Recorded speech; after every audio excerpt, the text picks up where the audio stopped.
The birds are chirping, the sun is out, but it's a nice cool breeze. It only means one thing. College football is finally here. Week one just about to get underway. I just watched a kid from Ohio State drill a 30-yard field goal for 250,000, I think it was. Let me tell you something.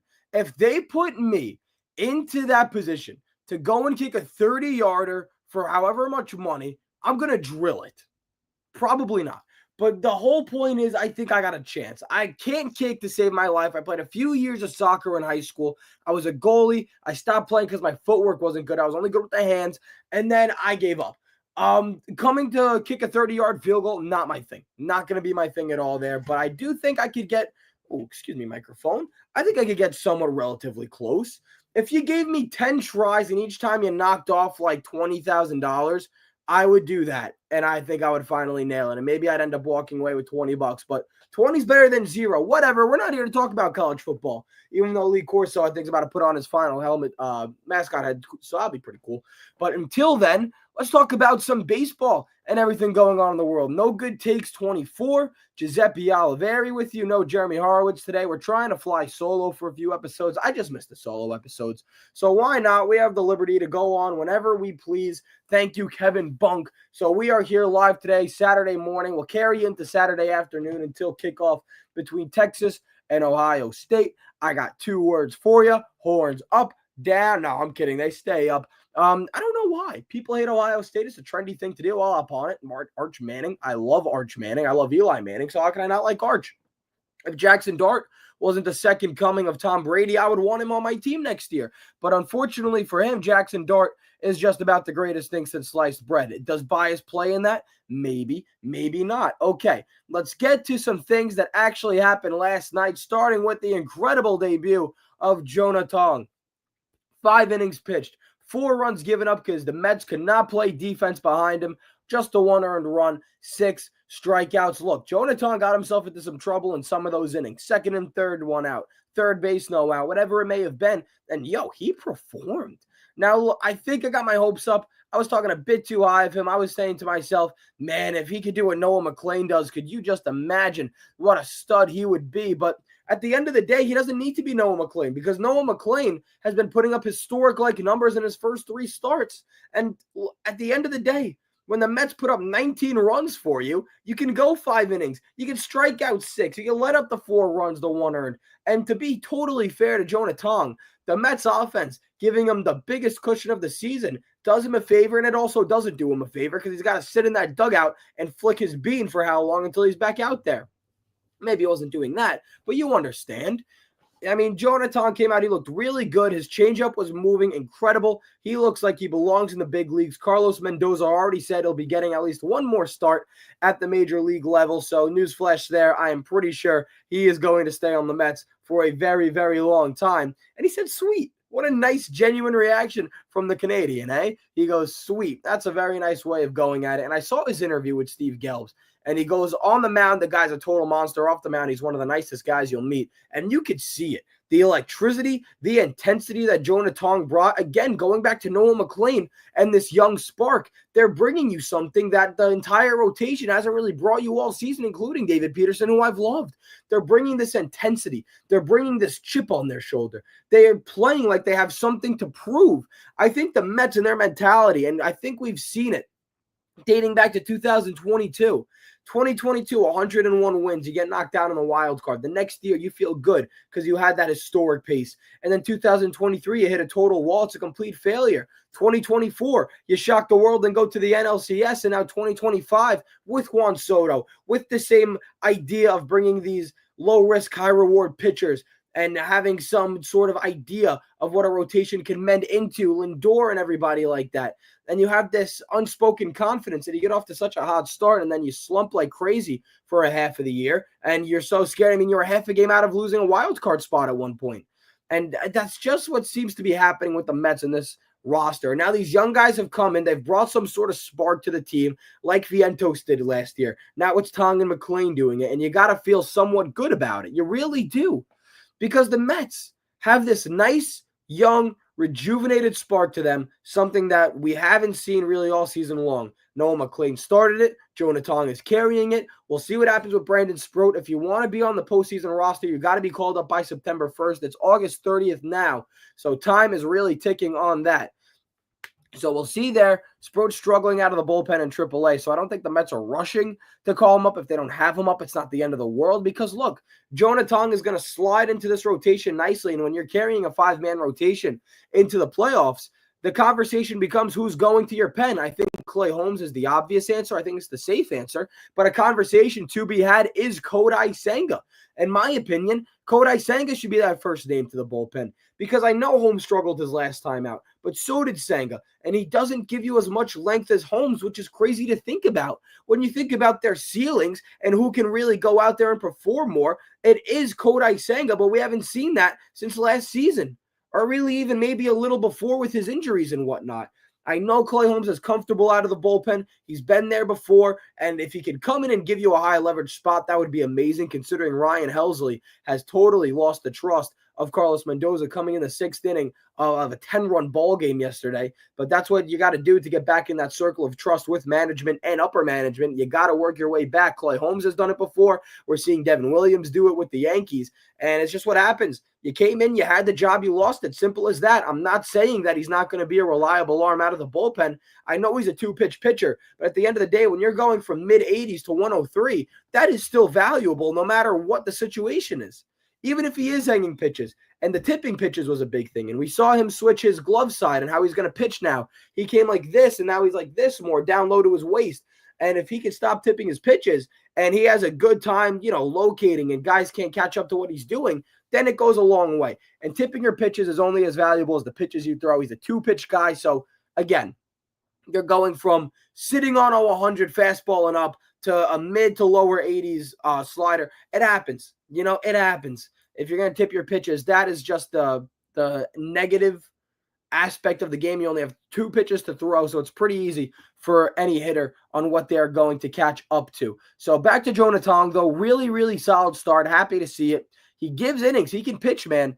I mean, the pitch count ran up, but I don't expect him to be at 90-plus pitches coming out of the fifth inning. I really don't. I think that was, again, errors by Lindor, errors by Alonso. You play clean innings, and Tong probably gives you one more inning of work, a couple of more strikeouts maybe, and he keeps the runs down. Now, the one earned run, that was on him, obviously, so what are you going to do there? But, again, a really solid start for the kid. Can't say enough good things about that start. I'm excited to see what he gives because the Mets rotation was lifeless in that middle half of the year.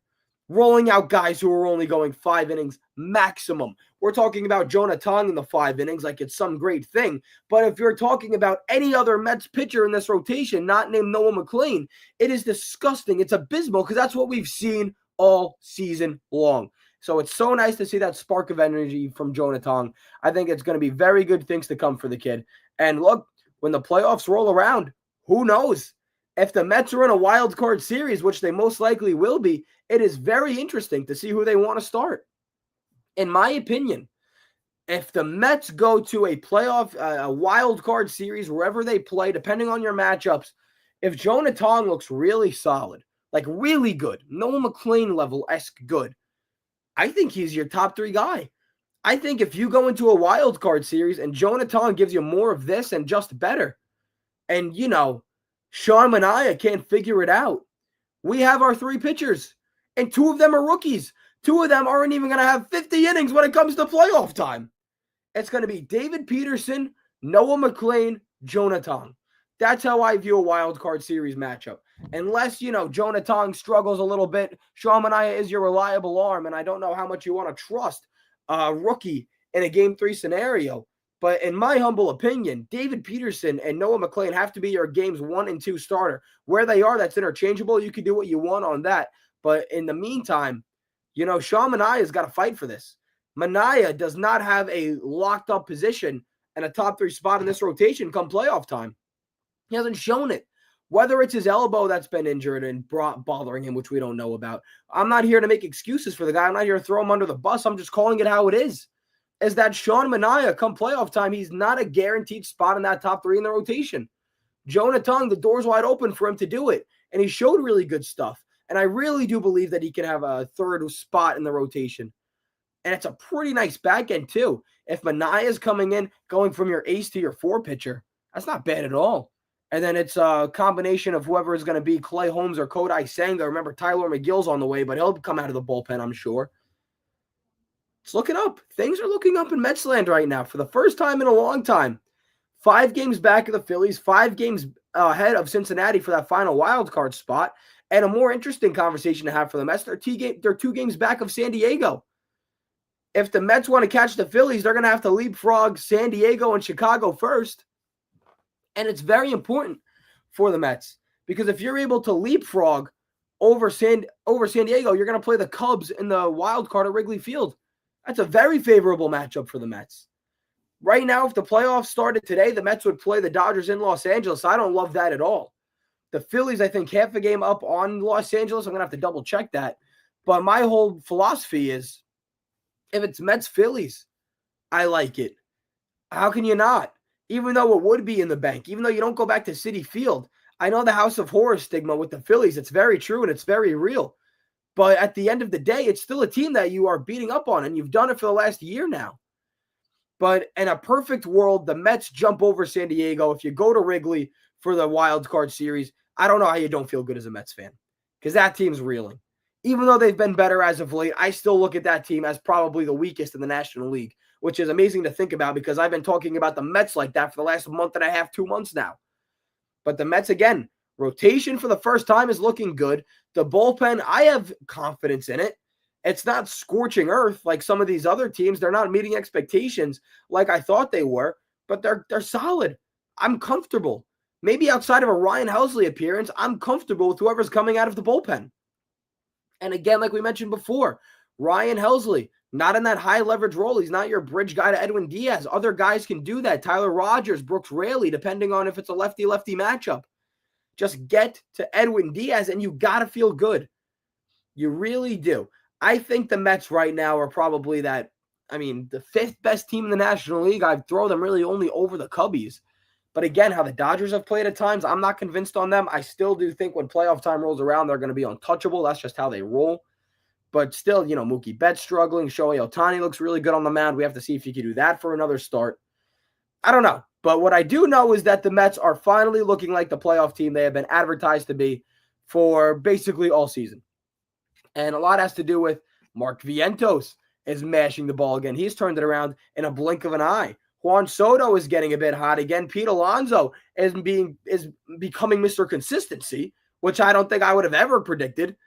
And again, Lindor is a guy you're always going to have confidence in. And up and down this lineup, Beatty you got to love. Torrens is hitting the ball. Hayden Sanger is when he's in the lineup. And that is the whole idea of the bottom of the lineup needed to step up, and they're doing it. When Francisco Alvarez went down again, I thought that was it because he was the perfect bridge guy to this bottom of the lineup. And I said, without him, that is such a hit, and it's going to be such a hit, and you're going to see. And what we've seen is other guys step up. Mark Vientos has taken over that role. Beatty in his roles have played very well. Again, Luis Torrens. We were talking about this guy like he didn't deserve to be on a minor league team. That's how bad he was. And now he's finally hitting. He's doing what he was doing back in the beginning of the year. I know that we all forget this, but there was a time where we wanted Luis Torrens to be the everyday catcher because he was better than Alvarez. And we knew that wasn't going to last, but I don't think what we accounted for was how bad Torrens was really going to become. And now he's finally back, and now he's showing that life, that spark. He's showing that the Mets can platoon these catchers. And Hayden Sanger, we know he's not going to be here for the playoffs, but in the time that he's been, he's showing up. He's doing more than we could have asked for. He's playing decent defense, not great defense. But again, how can you fault the guy? He's up and down in the major league level. He's come up and down for Alvarez going down to go work on his game and now his injuries. And now Alvarez, of course, was it a broken or a fractured left pinky? But Alvarez learning to throw with the splint on his right thumb. He looks comfortable swinging the bat. So when he's back in action in AAA sooner rather than later, we're going to have to hope that trend continues. But for right now, Alvarez, you could get the surgery in the offseason, be ready to go. Players have played through Alvarez's injury and put up MVP-like numbers. So no, I'm not concerned. I'm just concerned about when he gets back. And even if he isn't playing well, I think the defense is still going to be an issue for throwing runners out, but he's been better at that. His pop time's been phenomenal. We know he keeps an eye on those runners when pitchers won't. He's probably back picks to first and third the most in Major League Baseball. So I don't know. But what I do know is that I am in love with what this Mets team is doing. I am. I feel good about them. I really, really do. For the first time in a long time, I can confidently say I feel good in this New York Mets team. The rotation has an upside we haven't seen all season long. The lineup seems deep. When we're talking about guys like Luis Torrens, Jeff McNeil, Starling Marte, and a light before we get to the Sotos, Lindors, Alonsos, Nimos of the world, and by the way, they're totally killing it also. You got to feel good. I don't know how you don't feel good. Okay. Do we have anything else on the Mets here? I think we covered just about everything on the Mets. Okay, let's go over to the New York Yankees now, because the Yankees are scorching earth with the bats. In 4 of their last 5 wins, I don't know, what is it, a 6-game win streak now, a 5-game win streak now, whatever it may be, they've put up 10-plus runs in 4 of them. They are on fire, and everybody's hitting. Everybody is hitting. You got to feel good again if you're the Yankees now. And I know before all the negative Yankees fans want to run to me and say, oh, well, we're doing it against bad teams. If they could do it against Boston, Houston, maybe I might give 2 craps. Yeah, I agree. I know it would have been nice to see them do this against Boston, but that didn't happen, did it? But you can't complain about what you are being given against the bad teams. Look, the Yankees are supposed to be beating up on these bad teams. The Yankees are on a total other universe than the White Sox. So them winning and putting up double-digit runs, that's exactly what they're supposed to be doing. So yeah, you could go and complain about them not being able to do this against the good teams. But who does? Who puts up double digits against the Red Sox, Blue Jays, Astros, Tigers? Nobody. So to sit here and do it against the White Sox, that's got to be good. That's got to be some sort of positive sign. Because let me tell you something. I would much rather be sitting here complaining about the Yankees not being able to do this against the good teams than sit here and complain that the Yankees are barely squeaking out wins against the bad teams. They're doing their job against their schedule. I'll never understand complaining about that. I'll never understand the negativity of running so fast to say, oh, but they can't do this against the playoff teams. Maybe they can. They're about to prove it after this White Sox series. You know, we talk about it every week. This is the gauntlet that we've been waiting for since the beginning of the season. Houston, Detroit, Toronto, Boston. This is where you make your money. This is where we're going to see who the Yankees really are. And if you do slip, and if you do trip over your own feet again, like the Yankees have done so much this season, at least you got yourself somewhat of a cushion against these bad teams in the Nationals and in the White Sox. And after that, you go right back to it. The Twins, the Orioles for 2 series, the White Sox again. It gets easier. And I know the Yankees on the road have been tough to watch. I know the Yankees against the AL East have been tough to watch. I know the Yankees against top above 500 teams have been tough to watch.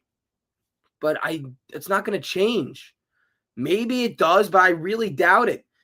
You know, we're about to hit September. This is the team that you know you have at this point. And when it comes to the Yankees, a team that trips over themselves more than anybody in the MLB. And a big part of that is Anthony Volpe. I know we talked about it last week on No Good Takes. He had a 27 on-base percentage, 0.027. He shouldn't see the field the rest of the way, in my opinion. I know he had a home run last night, but I said it. He's going to hit one more power surge that's going to justify playing him in the playoffs, and he's going to continue to mess up.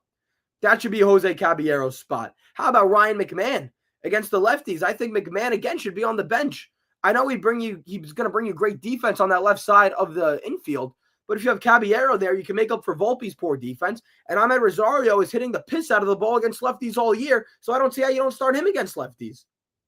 Bring McMahon in late for a defensive substitution. But if you're the Yankees, Caballero, I know he's been good on offense. He's been stellar on defense. He doesn't give you that exact power threat that Volpe gives you, even though he doesn't give you much. He still, I think, gives you a little less upside than Volpe when it comes to the power numbers. In terms of offense in itself, Caballero's your guy.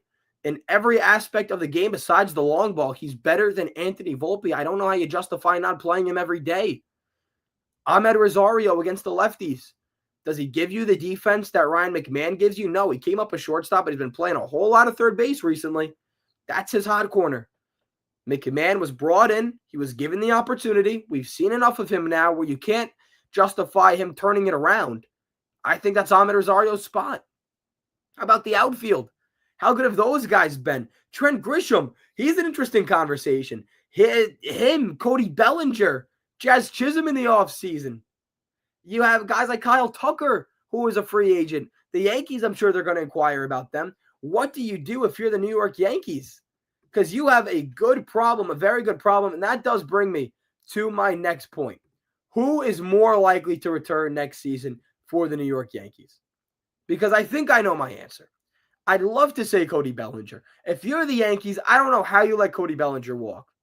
But if you want to justify a cheaper option, Trent Grisham, a couple of years younger than Bellinger, a couple more home runs, everything else, and I'd probably better defense in center field than Cody Bellinger, even though Bellinger plays an outstanding center field as well. Bellinger, more of a utility man. He can play the outfield. He can play first base if you need him to. A more consistent bat, it's been Cody Bellinger all season long. But I do understand if you want to run a cheaper option, you do bring back Trent Grisham.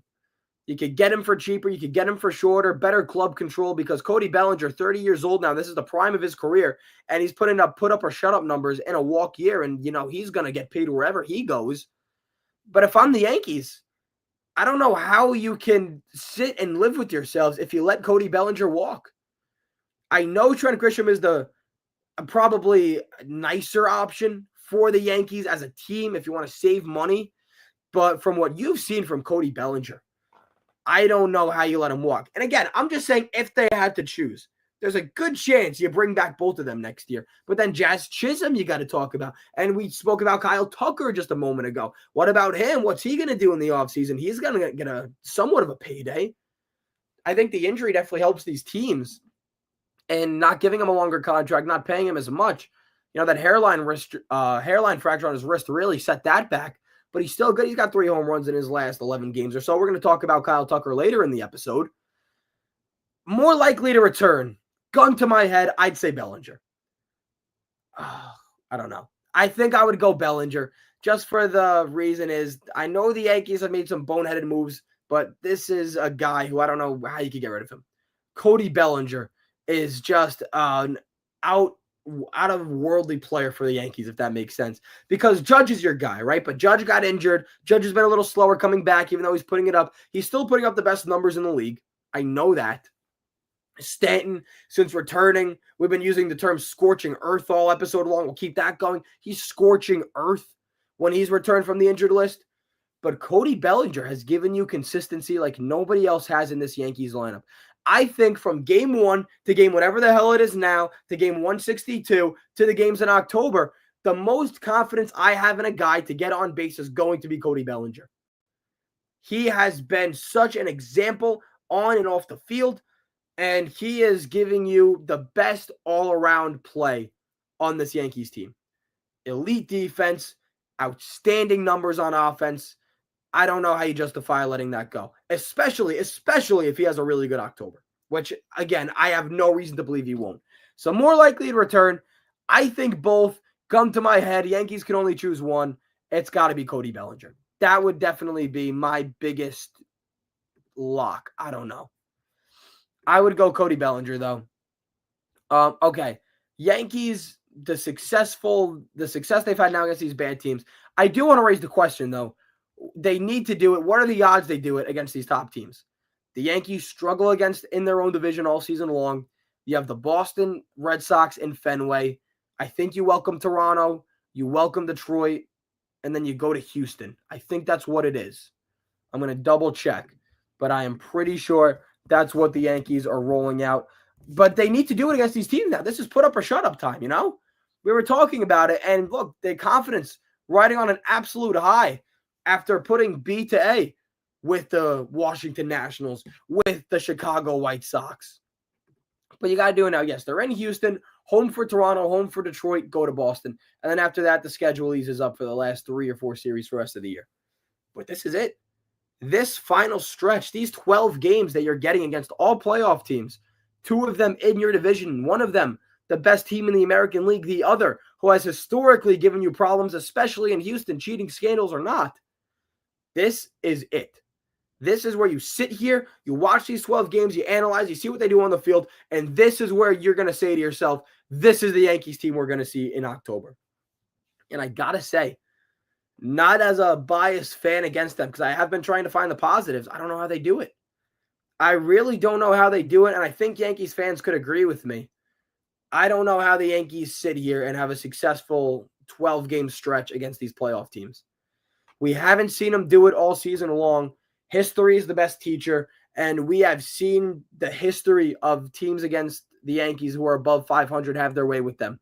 We have seen American League East teams have their way with the Yankees this season. Now, the Blue Jays have been skidding, and the Blue Jays bullpen has been very bad, quietly bad, something that nobody's talking about in the MLB. Blue Jays bullpen's been very suspect. They're 3 games back of the Blue Jays. They can win the AL East. I'm not saying they can't.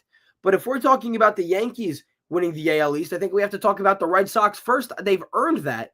They've earned that priority over the Yankees, especially they got to play the Yankees in Fenway again in mid-September. Was it September 8th? I think that series starts.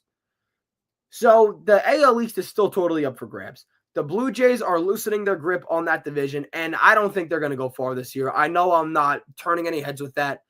Anybody can tell you how the Blue Jays have played as of late. They're not going to go far in the playoffs.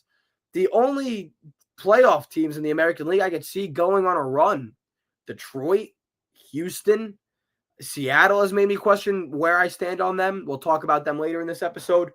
And I think Boston could get on a bit of a sparky run. That top end of the rotation has been outstanding. They're great defensively, and the bats really do come alive when it matters. But, teams like the Blue Jays, the Yankees, I got to see more. If the Yankees go out and they play, they can't split. If they split, I don't know if my mind is going to change on the Yankees on this 12-game stretch. They got to go at least 3 or 4 games over 500, which I know is hard to do. And I'm asking for a lot out of these guys. I know I am. But, again, from what we've seen in the beginning of the year to now, the Yankees need to go on some stretch like that for me to have the confidence in them. And the pitching has looked good as of late. Carlos Rodon has looked very good. Cam Schlittler has completely lit the world on fire. Max Fried is getting back to that Max Fried that we've seen in the beginning of the year. And then after that, Luis Gil, the confidence you have in him varies. The bullpen, the confidence you have in them varies. I know the Yankees' rotation is, what it is with these guys. I like them. But I don't know where they stack up against other American League teams. I really don't. Seattle, Boston, Houston, But again, Yankees, I do have the confidence in them. I think they can do it. Will they do it? That's to be seen. Just because I think they can do it doesn't mean I think they will do it. Okay. That's all on the Yankees. Again, Jeremy and I will be talking more about this on Tuesday with them. He's the biggest Yankees negative hater in the world, as a true Yankee fan would be. Okay. Let's get now to some American League and National League MVP conversations, because this is really different, and I didn't even make a banner for this. Hold on. Don't worry. I'm on the move. Conversation. There we go. Boom. Look how quick that was. Blink and you miss it. All right. Let's get to the MVP conversations for both teams. Both leagues. And I'll start in the American League, because I've been advocating, very much so, this is Aaron Judge's award to lose. I know that voter fatigue is a very real thing. I know that Cal Raleigh doing this at the catcher position and making history at the catcher position is a very real thing. I know Buster Posey, the last catcher to win an MVP award in 2012 against Ryan Braun, had good numbers. I don't know if he had better numbers than Braun, but he still ended up winning it anyways, just because he did it all from the catching position. And Cal Raleigh doing it from the catching position is definitely going to get some more votes than not. And I checked yesterday. I'm going to see if anything changed, but Aaron Judge had a very nice lead on the wins above replacement against Cal Raleigh. And he does get 1/10 of a point. Judge is at 7.6. Cal Raleigh's at 7.3 for WAR. That is way closer than what it used to be. And Aaron Judge still has an OPS over 1,100. His batting average still clean sweeps everybody else. He still has a great on base, great slugging. And again, the only numbers he's not beating Raleigh in is the runs batted in, defensive WAR, but what are you going to do there? And the home runs. So I, again, cannot justify giving the MVP award to Cal Raleigh unless 2 things happen. If he finishes with a better overall wins above replacement than Aaron Judge, which can happen in this last month, and both have to happen, he breaks the American League home run record. Because then I don't know how you don't give it to Raleigh. But as of right now, gun to my head, season ends today. it needs to be Aaron Judge. Aaron Judge has to win MVP, but it's going to be a conversation every single day until we hit the voting. Because Cal Raleigh's made it interesting. Judge has gotten off to a slower start since coming back from injury. He's been much, much, much better as of late. He took 3 walks last night against Chicago. I know that we don't like to view that as this great thing, but you know I do. I love my walks. Giuseppe appreciates the base on balls. I like it. I really like Aaron Judge's chances to win MVP, but I do know that this voter fatigue / catcher bias is definitely going to play a big role. If I was a voter, I would go Aaron Judge. If I had to guess who was going to win MVP, probably Cal Raleigh. And I don't say that approving of it. I still think it should be Aaron Judge. All right, let's go to the National League now. Who is more likely to win MVP, Shohei Ohtani or Kyle Schwarber? Shohei Ohtani. And it's ironic because last year Ohtani won it from the DH role, and people probably don't want Ohtani to win it this year just because he's Shohei Ohtani. But Kyle Schwarber doing it from the DH role. I know. It's a funny world we live in. Baseball's a funny sport. The numbers are just too good for Ohtani. Outside of the home runs, which he still is somewhat close to Schwarber, and he's not going to catch him, but, you know, in the National League, I think he has the second most. RBIs, Schwarber ran away with that, but that's what happens when he had 50 home runs, and he's going to hit more. You know, it's just whatever.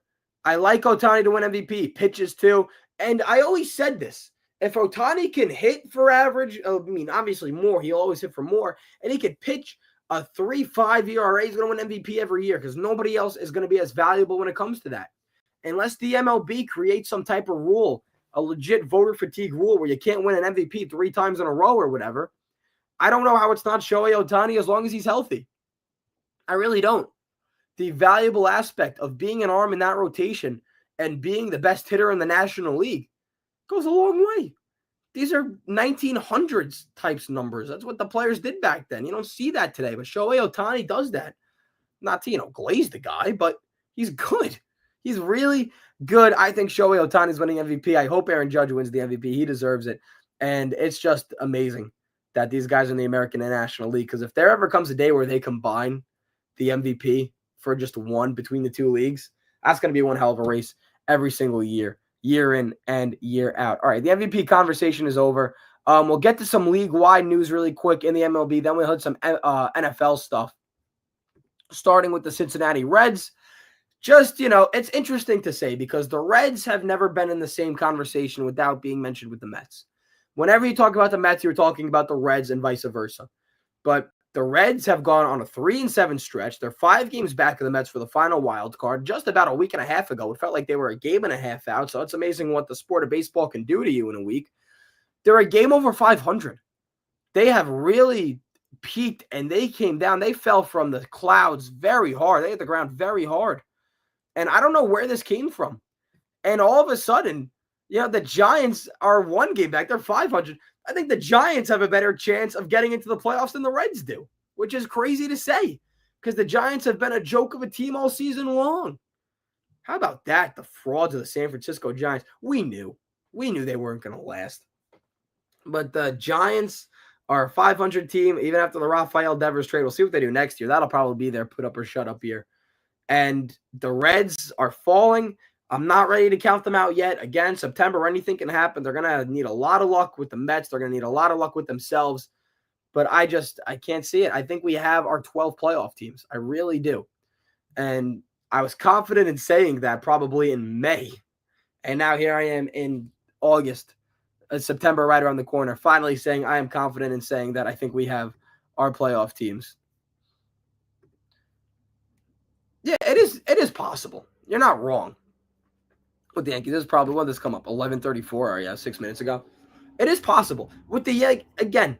It's hard, but if the Yankees they have on paper to do it. They have the best on paper team I think we've seen in the Judge era, in the Boone era. I definitely do think it's possible, but they got to show it. Again, they haven't proved it to me yet. Not saying they won't. Not saying I don't have confidence in them to prove it. It's just, again, I got to go based off of their track record. It's the most fair way to go about it. They just haven't shown it yet. All right. So that's that with the MVP race. What was I just talking about? I was talking about the Reds. I think we have our 12 playoff teams. I do. All right. Are we done with the MLB? I think we're done with the MLB conversation. No. Oh, MLB is a huge segment.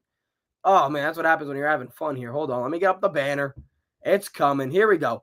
belief in the Cubs and the Mariners. I decided that I'm going to go about this every episode. We'll bring in 2 playoff teams. We'll bring in their belief in them. Starting with the Chicago Cubbies, they're probably the lowest team I am on all the playoff teams. And Kyle Tucker has been very good as of late. In his last 11 games, his OPS is about 940-ish. He's got 3 home runs. He's come back to life. That being said, in those last 11 games, the last week or so, guys like PCA have gone quiet. I just don't think this Cubs team is built to last in October. I really don't. The rotations look better as of late. But if you really want to look at here and analyze this team, say a Suzuki, where's he gone? PCA, where's he gone? Kyle Tucker, he's finally back, but the hairline fracture in his wrist didn't just go away. That could definitely come back to bite him in the butt, where I am on the Cubs right now, I love the team. I really do. And I think that they're going to have a really nice future, but just not this year. They haven't really shown it. They're one of those teams, and we see it every year in all the sports. It was like the Washington Capitals last year. I don't even know who to compare it to last year. Like the Tigers. No, not the Tigers. Maybe the Astros in the MLB last year. There's always this team that's like the Vikings last year in the NFL is a perfect example. There's always this team that is so good throughout the regular season, but you just have confidence they're not going to do anything in the playoffs. The regular season warriors, and that's the nickname I gave to the Milwaukee Brewers, and I'm sure that's still going to come to be true. But as of right now, my regular season warriors are the Chicago Cubs. I just don't know how they stack up against any of these teams in the National League. I think by far they're the worst playoff team. And again, not saying they won't be good in the next few years, but they are the regular season warriors of the season. Great in the regular season, scorched earth in the first half. They've come back down to earth a big way in the second half, and then they've slowly been starting to climb the ladder back up. They're 4 games up in the Mets for that final in the wild card. They are 2.5 games up on the Padres. Padres could catch them. They've slowed down a little bit. I'm sure they'll pick up steam again. But I just don't think the Cubs are playoff ready. They're definitely playoff material, but playoff material and playoff ready are 2 different things. If they have to play a team like the Mets, right now they play the Padres at Wrigley Field. I think the Padres would walk all over them. I think the Mets would have an easy time. I don't know, easy time, but the Mets would have a favorable time with them. I think it's a better way of putting it. And don't even compare to any of those division teams. The Phillies, the Dodgers, the Brewers, they're not going to touch them. I think the Brewers. I think the Cubs are the weakest team going into the playoffs. All right. Let's get to the Mariners now, because I sat here like the bumbling buffoon that I was, and I preached to Jeremy. I preached to the fellas on my radio show back at Hofstra. I preached to my buddies. I love the Mariners. I think the Mariners are going to make it out of the American League. They had an awesome deadline. Their pitching is amazing, and I still think that they can catch that fire and that lightning in the bottle that I've been predicting them to be. They still have Eugenio Suarez, Josh Naylor, Cal Raleigh, again, an MVP candidate. They're definitely, the pieces are there. They can do it. They can catch fire, but they've just been relatively mid. There's no better way for me to put it, I think, than mid. And again, it can change. It's like what Jason brought up about the Yankees before. It's hard, but they can do it. I have more confidence in the Mariners to do it.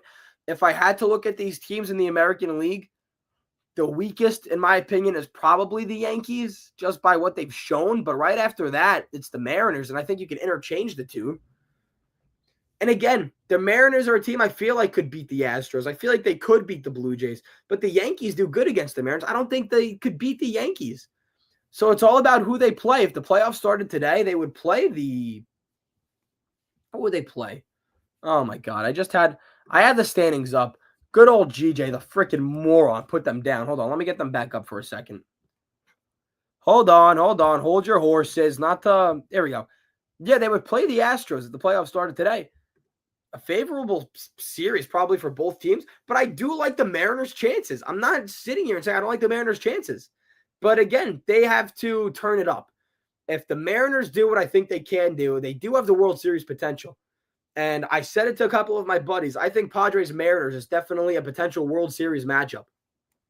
But they got to catch some fire, though. And if and when the Mariners get hot, they will be the scariest team in baseball. The pitching is elite. The hitting can be elite. They haven't been elite yet. Outside of maybe some bullpen issues, I don't see how the Mariners couldn't be the scariest team in baseball. They definitely have the potential to do it. So belief in the Cubs, I'd give them a 4 out of 10. Belief in the Mariners, I'd give them a 6 out of 10, but that's a cautious 6 out of 10. I think that could definitely shoot up within the next week or so. With the Cubbies, not so much. I think I sit pretty stagnant on the Cubs. The most they could probably get to me is a 6 out of 10 belief system, but still, I just don't know if I believe in them. And again, still, it's Cubs, Mariners, whatever. All right, let us get to some NFL news. And starting with just some playoff aspects, playoff aspiration teams. There's a team going around. People hype them up every year. Now with Liam Cohen as the Liam Cohen, freaking idiot. Now with the Bears, with how they are doing and whatnot. Ben Johnson. I was thinking of what am I thinking of? Liam Cohen, one of the teams. I don't know. With Ben Johnson now at the helm for the Bears, I still think they're a smoke and mirrors team. I don't sit here and believe in the Bears. I know people are saying dark horse wild card and whatnot, but look, their schedule just got way harder. I think the Bears got moved to now the hardest schedule in the NFL after the Micah Parsons trade. The Giants, who did have it, went from first to third. I forgot who was in second. I think it might be the Vikings. But yeah, I don't see the Bears doing anything this year. I think they're just going to be another 8-win team at the very most. I think their ceiling is 8 wins. I know Caleb Williams could have a nice, bounce back season. He's still playing behind one of the worst offensive lines in football. Like, that didn't change. Rome Odunze could take a step forward. DeAndre Swift, I know. DJ Moore. It's not like the pieces aren't there for the Bears. Ben Johnson should definitely get more points on the board for the Bears, and they do have a nice defense. But I just can't see them competing with the NFC North. There's too many good teams. You have 3 potential playoff teams, 2 potential division winners, 2 potential teams to make it out of the NFC. Probably not so much the Lions anymore. And if I'm being honest, I don't know if Jordan Love is ready to take the Packers to a Super Bowl. But you're playing in the toughest division in the NFC, arguably the toughest division in football, and you're telling me the Bears are going to be this fun little sneaky team? I just don't see it. I really do not see it. I cannot sit here with a straight face and say the Bears are going to go into the playoffs and sneak in and make noise and be this good regular season team. I just can't envision it happening. All right, smoke and mirror teams are done. Here's a team, and now don't make fun of me here, who could be good. All right, don't make fun of me, because you just got to hear me out with this. I think the Panthers could be somewhat good this season. Hold on, put the pitchforks down. Put everything down. Put down the torches. I know, hear me out. Panthers sucked last year. The worst defense of the NFL by far. That didn't change. They're going to have the worst defense in the NFL. They are not going to come close to the playoffs. They are not.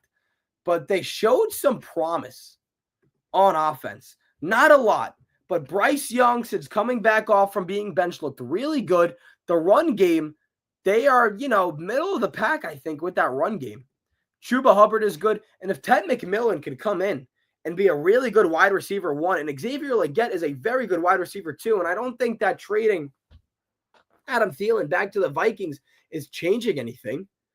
He was good. He was a reliable target, sure, but he wasn't explosive. He was just a good ceiling wide receiver to have. McMillan gets you a way higher floor. Chuba Hubbard, if he stays healthy, gets you a way higher floor at the running back position. And then you have Xavier Legette, who is a very solid wide receiver too. I really do believe that this is a Panthers team that can float a little under 500. So is good the right word to use? No. Better definitely is. I think the Panthers, and again, the NFC South sucks. Outside of the Buccaneers, I'm not high on the Falcons. I think their defense is terrible. You all know how I feel about Michael Penix. And the Saints are going to be the worst team in football this year. So I really do think the Panthers have a chance to at least get to that 5 to 7 win range.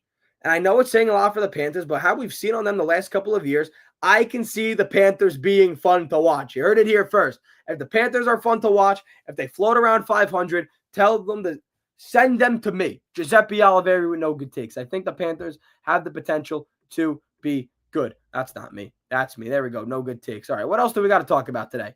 Ran through the NFL news. Oh, yeah, Packers outlook, Cowboys outlook, and then we'll get out of here. Jerry Jones is a total moron, like complete and utter moron. What happened was a total travesty. I mean, not for me as an NFC East fan. The division wins, the Cowboys lose. So what are the outlooks now? Because the Cowboys already had a low win total coming in. What was it, 7 or 8.5 wins? And most people were already taking the under on them. I thought they were a little crazy, but a big part of that was because Micah Parsons was going to be this total stud, and he was going to help this shaky secondary of the Cowboys defense. Now what? Now who do you have? The Cowboys defense is going to be abysmal. A good thing for all you fantasy owners out there. I drafted Dak Prescott in my leagues. Oh, yeah, they're going to throw the crap out of the ball. They're going to be like a little less version of what Jamar Chase and Joe Burrow are going to be. CeeDee Lamb and Dak Prescott. I jumped all over that. I think you guys should too if you haven't had your draft yet.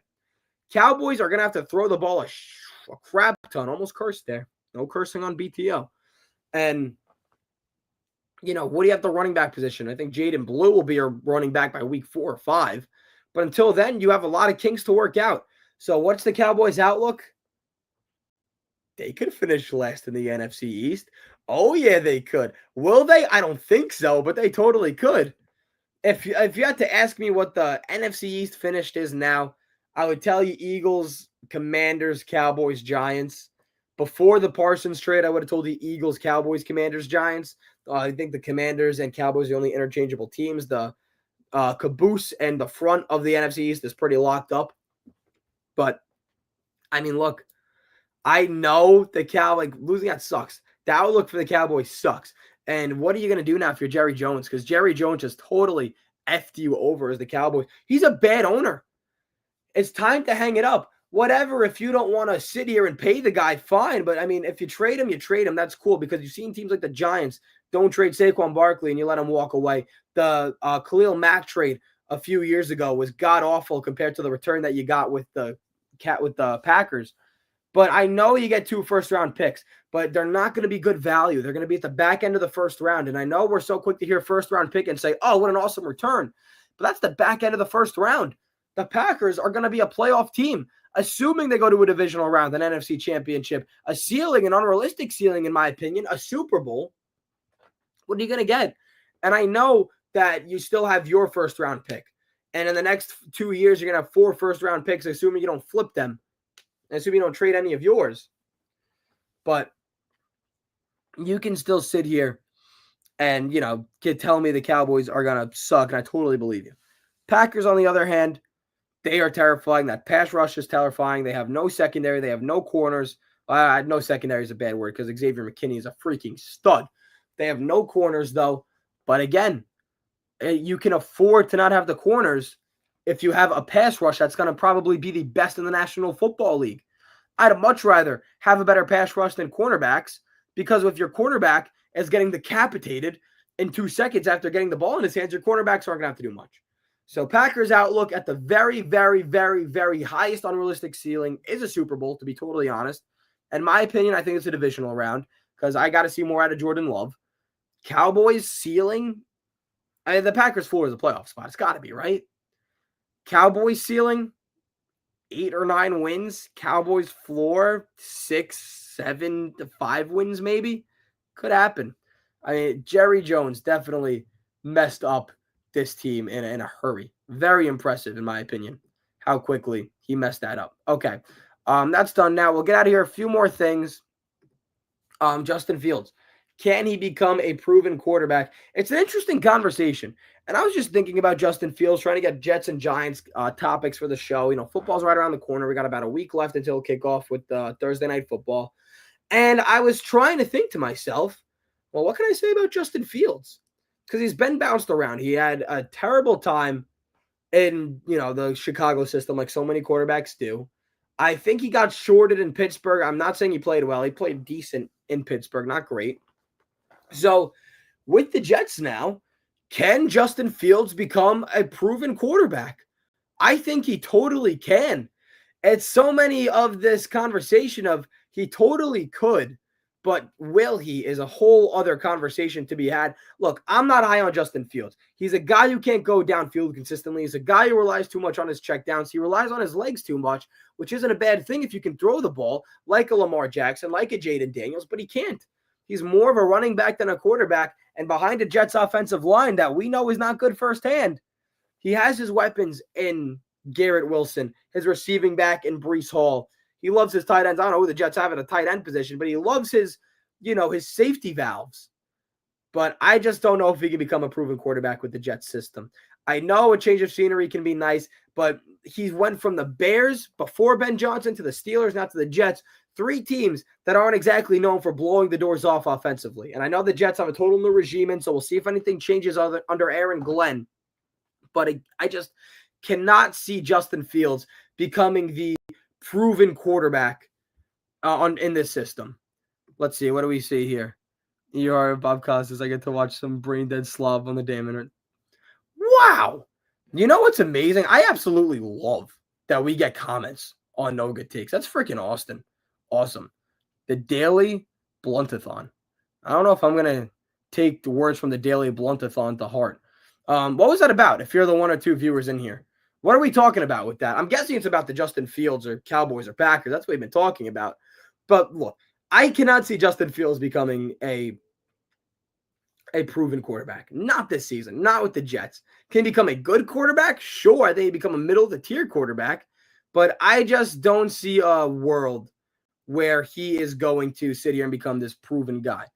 Okay. Done with the Justin Fields talk. We got one more man to talk about, and that is Jackson Dart. When will we see Jackson Dart? Because if you guys have been watching No Good Takes and keeping up with the BTO media clips, you know better than anybody that I am totally on board with not seeing Jackson Dart this year.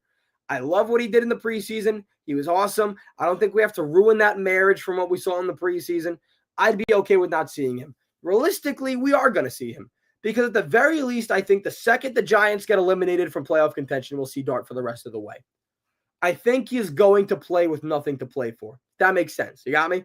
If the Giants are out of the playoff spot, I mean, if Russell Wilson plays bad, then yeah, we could probably see Jackson Dart. I'm guessing he's third on the depth chart. I haven't checked. But if Russell Wilson plays bad, especially early on in the season, Brian Daboll's going to try and stick it out with Jameis Winston as much as he can.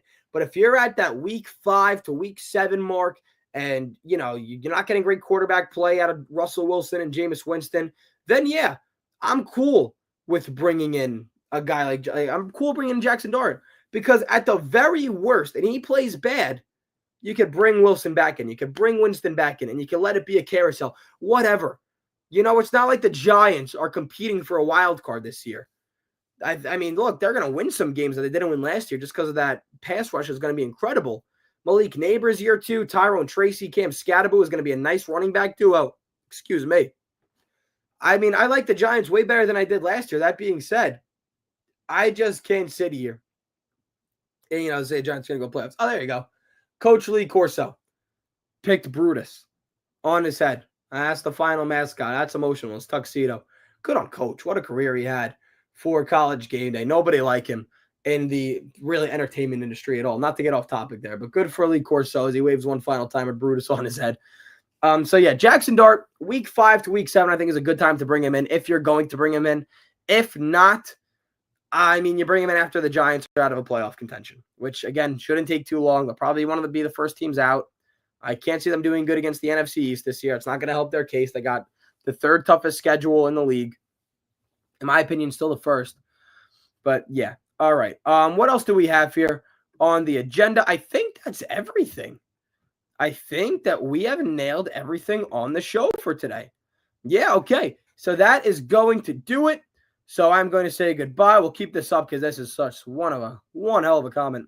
We are going to say goodbye from the No Good Takes family. Just me running today, the solo show. Let's get the shout-outs out of the way here. Bunk has the bunker. Mike has mic'd up. Together they make up the Burrows. Great New York talk over there. JM and Mike have the Hardline Sports Talk. Go check out what Gabe is doing with the Playbook. There we go. Playbook. And we got more now. Bo Dragone. I don't know how to say your last name, Bo. I am so sorry. Bo Dragone, I'm going to assume. He's talking some betting now with BTO Betting. Go check that out. They have amazing stuff going on. Jeremy will be back on Tuesday. We'll let those flags fly high then. And since then, that's it. Saying so long from the No Good Takes. Thank you so much for tuning in. Thank you so much for commenting, especially you, Daily Bluntathon. What a name. Love that. We're going to have to get that posted up somewhere in my room. And that is going to do it here from the No Good Takes, episode 24 in the books. We'll catch you guys all on Tuesday. And remember, go sports, go New York sports, And as always, we hope the Mets and the Yankees give us something positive to talk about come Tuesday.